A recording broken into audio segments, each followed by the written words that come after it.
Very good morning everyone. स्वागत करते हैं एक बार फिर से हम आपके अपने यूट्यूब चैनल कवि क्लासेस में। मित्रों, जैसा कि आपको पता है कि यूपी बीएड एंट्रेंस एग्जामिनेशन 2022 की तैयारी आपके अपने यूट्यूब चैनल कवि क्लासेस के द्वारा शुरू करा दी गई है। तो उसी कड़ी में जो कि बीएड का एक महत्वपूर्ण प्रश्न पत्र है जीके जीएस, जिसमें कि करंट अफेयर्स से 4 से 5 प्रश्न या कभी-कभी 5 से 8 प्रश्न भी पूछते हैं। तो इन्हीं प्रश्नों को तैयारी करने के लिए हम ऐसे प्रश्नों को चुनकर आप लोग के लिए ला रहे हैं, टॉप 20 प्रश्न डेली के डेली, जो कि एग्जाम में आने के अति संभावित है। ठीक है, तो चलिए आज के हम लोग अपने सेशन को शुरू करते हैं। और आज हमारा जो करंट अफेयर्स का टेस्ट है वह 5वां है, यानी 4 टेस्ट को हम लोग हल कर चुके हैं, सॉल्व कर चुके हैं। अगर आप चाहें तो डिस्क्रिप्शन बॉक्स से उसको हल भी कर सकते हैं, या फिर आप प्लेलिस्ट में जा करके वहां से इसको देख सकते हैं। आज का हमारा पहला प्रश्न है कि हाल ही में किस राज्य, यानी कि ऐसा कौन सा राज्य है, राज्य की सरकार है जिसने युवाओं को रोजगार और नौकरी उद्योग से जुड़ी जानकारी प्रदान करने के लिए उद्यम सारथी ऐप की शुरुआत की है। तो 4 ऑप्शन दिए गए हैं: उत्तर प्रदेश, पंजाब, हरियाणा और यहाँ आंध्र प्रदेश। तो ये चारों ऑप्शन में सही आंसर है आपका ऑप्शन नंबर डी, यानी कि उत्तर प्रदेश ने हाल ही में रोजगार और नौकरी उद्योग से जुड़ी जानकारी प्रदान करने के लिए युवाओं के लिए एक ऐप का, मोबाइल ऐप जो है उसका नाम है उद्यम सारथी ऐप, इसकी शुरुआत की है। अगर हम बात करें इसकी शुरुआत कब की गई थी, तो यह 24 जनवरी 2021 को इसकी शुरुआत की गई थी, मुख्यमंत्री आदित्यनाथ योगी के द्वारा। प्रश्न नंबर 2 दिया हुआ है कि पहले ब्रिक्स रोजगार कार्य समूह बैठक की मेजबानी किस देश के द्वारा की गई है। तो यहाँ ऑप्शन नंबर 1 दिया है कि रूस के द्वारा, ऑप्शन नंबर बी दिया है ब्राजील के द्वारा, ऑप्शन नंबर सी दिया है भारत के द्वारा, ऑप्शन नंबर डी दिया है दक्षिण अफ्रीका के द्वारा। तो सही आंसर है आपका भारत, यानी कि पहले ब्रिक्स रोजगार कार्य समूह की बैठक जो है उसकी मेजबानी भारत के द्वारा की गई थी। प्रश्न नंबर 3 है कि हाल ही में किस बैंक ने भारत में विदेशी कंपनियों को आकर्षित करने हेतु इन्फिनिट इंडिया नामक एक ऑनलाइन पोर्टल को लॉन्च किया है। तो यहाँ पे 4 बैंकों के नाम दिए गए हैं। पहला बैंक है आपका एसबीआई, यानी स्टेट बैंक ऑफ इंडिया। दूसरा है भारतीय रिजर्व बैंक, यानी आरबीआई जिसको हम बोलते हैं। तीसरा है पंजाब नेशनल बैंक, यानी पीएनबी। उसके बाद है आईसीआईसीआई बैंक। तो यहाँ पे 4 ऑप्शन में सही आंसर है आपका ऑप्शन नंबर डी, यानी कि आईसीआईसीआई बैंक। अगर हम बात करें आईसीआईसीआई बैंक की, तो यह भारत का तीसरा सबसे बड़ा बैंक है, थर्ड सबसे ज्यादा, ये तीसरा सबसे बड़ा बैंक है। इसके अलावा अगर हम बात करें कि आईसीआईसीआई बैंक का फुल फॉर्म क्या होता है, कभी कोई ये भी पूछ लेता है, तो इसका फुल फॉर्म होता है industrial credit and investment corporation of India, यानी कि भारतीय औद्योगिक ऋण एवं निवेश निगम, ये इसका फुल फॉर्म होता है। इसको आप चाहे तो इसको नोट डाउन भी कर सकते हैं। आज का प्रश्न नंबर 4 है कि हाल ही में किस राज्य में राष्ट्रीय संस्कृति महोत्सव का आयोजन किया गया। ऑप्शन नंबर ए दिया है Uttar Pradesh, option number B दिया है Andhra Pradesh, option number C Karnataka और ऑप्शन नंबर डी पश्चिम बंगाल। तो सही आंसर है आपका ऑप्शन नंबर डी, यानी कि पश्चिम बंगाल ने राष्ट्रीय संस्कृति महोत्सव का आयोजन किया था। प्रश्न नंबर 5 दिया हुआ है, हाल ही में अमेरिका के प्रसिद्ध व्यक्तित्व नील सिंहान का निधन हो गया, वे किस क्षेत्र से संबंधित थे। तो यहाँ 4 ऑप्शन दिए गए: वास्तुकारिता से, हॉलीवुड से, पत्रकारिता से या फिर चिकित्सा से। तो सही आंसर है आपका ऑप्शन नंबर सी, यानी वो पत्रकारिता से संबंधित थे।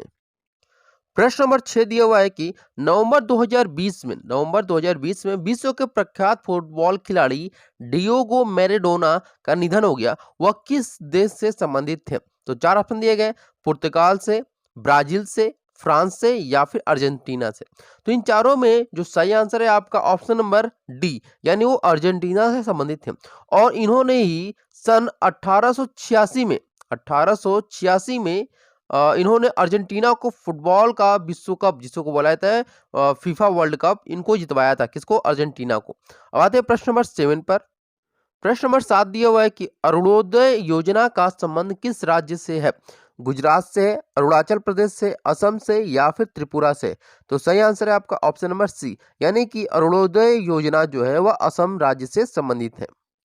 प्रश्न नंबर 8 दिया हुआ है कि हाल ही में हिंद महासागर के रक्षा मंत्रियों का सम्मेलन कहां आयोजित हुआ। माले में, कोलंबो में, न्यू पीताओ में या फिर बेंगलुरु में। तो सही आंसर है आपका ऑप्शन नंबर डी, यानी कि बेंगलुरु में हिंद महासागर के रक्षा मंत्रियों का यहां पे आयोजन हुआ था।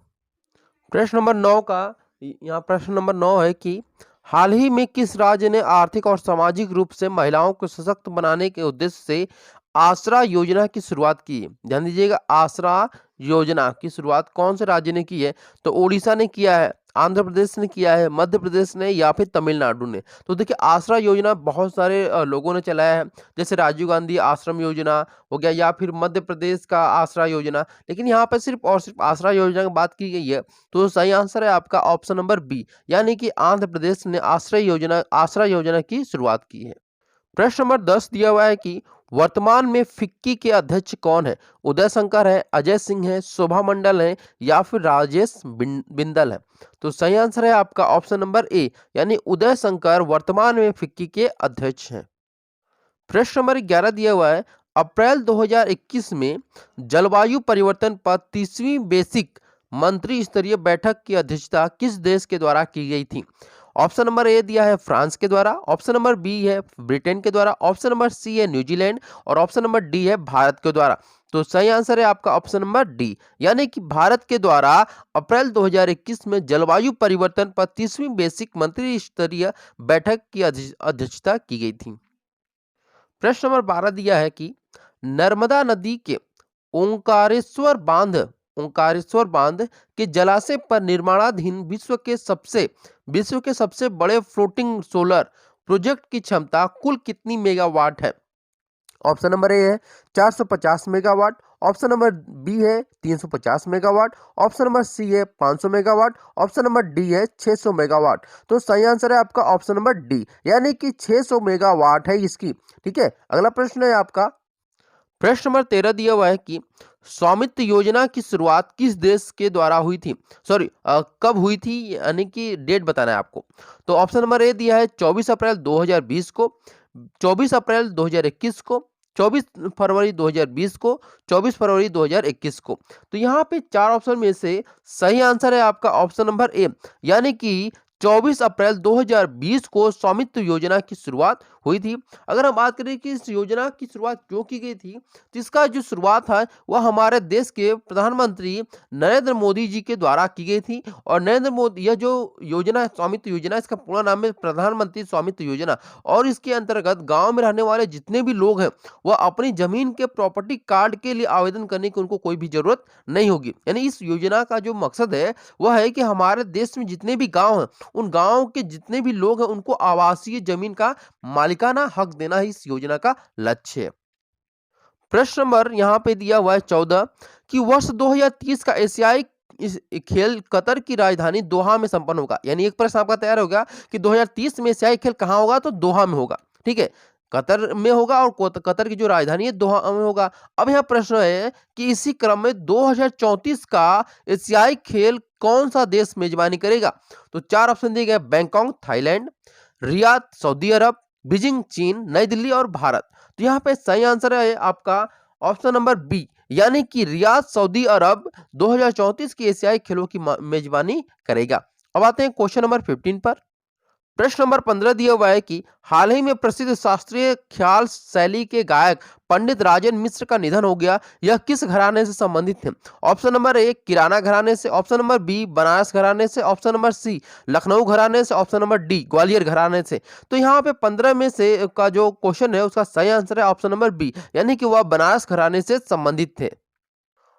क्वेश्चन नंबर 16 दिया हुआ है कि दिसंबर 2020 में किस फार्मूला 1 ड्राइवर को यूनाइटेड किंगडम के सर्वोच्च सम्मान नाइटहुड से सम्मानित किया गया? मार्सेलो ग्लिसर के द्वारा, सिडनी थंडर के द्वारा को, या फिर लुइस हैमिल्टन को, या फिर जोसन चिनप्पा। ये चारों नाम है किसी एक जो ड्राइवर है, ठीक है, जो फार्मूला 1 का ड्राइवर है उनके चारों नाम है। और इसमें आपको बताना है कि कौन किसे नाइटहुड का सम्मान दिया गया है। तो यहाँ पे सही आंसर है आपका ऑप्शन नंबर सी, यानी कि लुइस हैमिल्टन को दिसंबर 2020 में क्या किया गया है कि यूनाइटेड किंगडम का जो सर्वोच्च सम्मान है नाइटहुड वह दिया गया है। एक प्रश्न यहाँ से आपका ये भी तैयार होता है कि यूनाइटेड किंगडम का यानी यूके जो है उसका सर्वोच्च सम्मान क्या है, तो नाइटहुड है। ठीक है, प्रश्न नंबर 17 दिया हुआ है, एशियाई मुक्केबाजी चैंपियनशिप 2021 का आयोजन दिल्ली से कहां स्थानांतरित कर दिया गया है? ऑप्शन नंबर ए भुवनेश्वर में, ऑप्शन नंबर बी दुबई में, मेलबर्न में या फिर बर्मिंघम में। तो 17 का जो सही आंसर है आपका ऑप्शन नंबर बी, यानी कि दुबई में इसे स्थानांतरित किया गया है।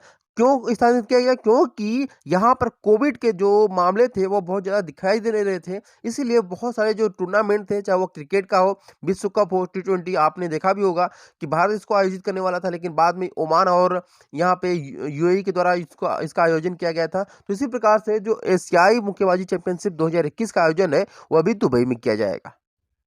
प्रश्न नंबर 18 दिया है कि संयुक्त राष्ट्र संघ यूएनओ यूनाइटेड नेशन ऑर्गेनाइजेशन का महासचिव पुनः किसे चुना गया है?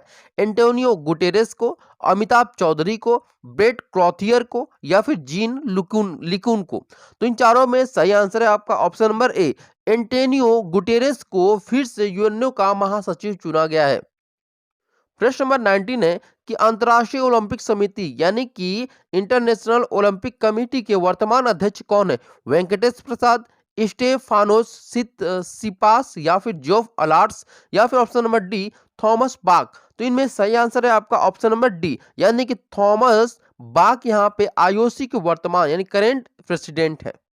प्रश्न नंबर 20 है कि भारत के नए चुनाव आयुक्त कौन बने हैं? सुनील अरोड़ा, अनूप चंद्र Pandey, Rameshwar Sharma, we Muralidhar?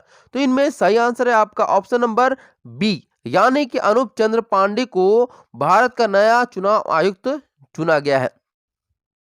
I hope आप लोग को ये 20 क्वेश्चन जो करंट अफेयर्स के वो बहुत ही हेल्पफुल रहे होंगे। अगर आपको इससे संबंधित इस वीडियो से संबंधित कोई भी फीडबैक देना हो तो जरूर दीजिएगा। इसके अलावा आप हमारे चैनल पे एक बार नए हैं और पहली बार वीडियो देख रहे हैं तो जरूर हमारे चैनल को सब्सक्राइब कर लीजिएगा, ताकि आपको इसी प्रकार के जो क्लासेस हो वो मिलती रहे। Thank you so much for watching this video.